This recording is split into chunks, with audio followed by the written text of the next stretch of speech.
মথি লিখিত সুসমাচার ৪র্থ অধ্যায়। তখন যীশু দিয়াবল দ্বারা পরীক্ষিত হইবার জন্য আত্মা দ্বারা প্রান্তরে নীত হইলেন। আর তিনি ৪০ দিবারাত্র অনাহারে থাকিয়া শেষে ক্ষুধিত হইলেন। তখন পরীক্ষক নিকটে আসিয়া তাহাকে কহিল, তুমি যদি ঈশ্বরের পুত্র হও, তবে বলো, যেন এই পাথরগুলো রুটি হইয়া যায়। কিন্তু তিনি উত্তর করিয়া বলিলেন, লেখা আছে, মনুষ্য কেবল রুটিতে বাঁচিবে না, কিন্তু ঈশ্বরের মুখ হইতে যে প্রত্যেক বাক্য নির্গত হয় তাহাতেই বাঁচিবে। তখন দিয়াবল তাহাকে পবিত্র নগরে লইয়া গেল এবং ধর্মধামের চূড়ার উপরে দাঁড় করাইল। আর তাহাকে কহিল, তুমি যদি ঈশ্বরের পুত্র হও, তবে নিচে ঝাঁপ দিয়া পড়ো, কেননা লেখা আছে, তিনি আপন দূতগণকে তোমার বিষয়ে আজ্ঞা দিবেন, আর তাহারা তোমাকে হস্তে করিয়া তুলিয়া লইবেন, পাছে তোমার চরণের প্রস্তরে আঘাত লাগে। যীশু তাহাকে কহিলেন, আবার লেখা আছে, তুমি আপন ঈশ্বর প্রভুর পরীক্ষা করিও না। আবার দিয়াবল তাহাকে অতি উচ্চ এক পর্বতে লইয়া গেল এবং জগতের সমস্ত রাজ্য ও সেই সকলের প্রতাপ দেখাইল। আর তাহাকে কহিল, তুমি যদি ভূমিষ্ঠ হইয়া আমাকে প্রণাম করো, এই সমস্তই আমি তোমাকে দিব। তখন যীশু তাহাকে কহিলেন, দূর হও শয়তান, কেননা লেখা আছে, তোমার ঈশ্বর প্রভুকেই প্রণাম করিবে, কেবল তাঁহারই আরাধনা করিবে। তখন দিয়াবল তাহাকে ছাড়িয়া গেল। আর দেখো, দূতগণ কাছে আসিয়া তাহার পরিচর্যা করিতে লাগিলেন। যীশুর প্রকাশ্য কার্যের আরম্ভ।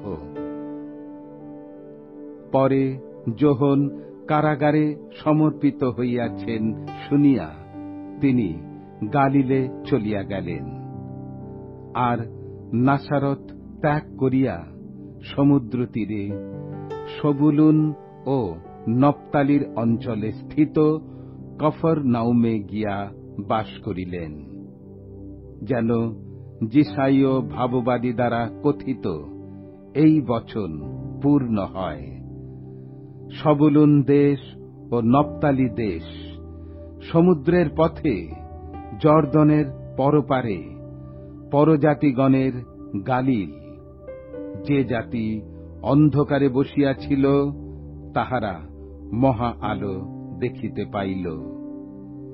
যাহারা মৃত্যুর দেশে ও ছায়াতে বসিয়াছিল, তাহাদের উপরে আলো উদিত হইল। সেই অবধি যীশু প্রচার করিতে আরম্ভ করিলেন, বলিতে লাগিলেন, মন ফিরাও, কেননা স্বর্গরাজ্য সন্নিকট হইল। একদা তিনি গালিল সমুদ্রের তীর দিয়া বেড়াইতে বেড়াইতে দেখিলেন, দুই ভ্রাতা সিমন, যাহাকে পিতর বলে, ও তাহার ভ্রাতা আন্দ্রিয় সমুদ্রে জাল ফেলিতেছেন, কারণ তাহারা মৎস্যধারী ছিলেন। তিনি তাহাদিগকে কহিলেন, আমার পশ্চাৎ আইস, আমি তোমাদিগকে মনুষ্যধারী করিব। আর তখনই তাহারা জাল পরিত্যাগ করিয়া তাহার পশ্চাৎগামী হইলেন।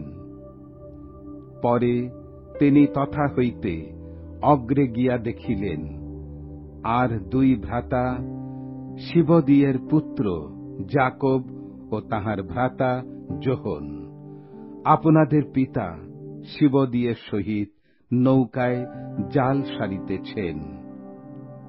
তিনি তাহাদিগকে ডাকিলেন, আর তখনই তাহারা নৌকা ও আপনাদের পিতাকে পরিত্যাগ করিয়া তাহার পশ্চাৎগামী হইলেন। পরে যীশু সমুদয় গালিলে ভ্রমণ করিতে লাগিলেন।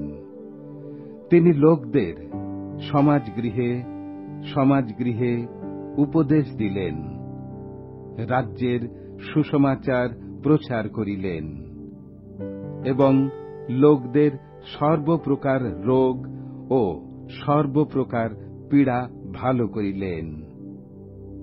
আর তাহার জনরব সমুদয় সুরিয়া দেশে ব্যাপিল এবং নানা প্রকার রোগ ও ব্যাধিতে ক্লিষ্ট সমস্ত পীড়িত লোক, ভূতগ্রস্ত ও মৃগী রোগী ও পক্ষঘাতী লোক সকল তাহার নিকটে আনিত হইল, আর তিনি তাহাদিগকে সুস্থ করিলেন।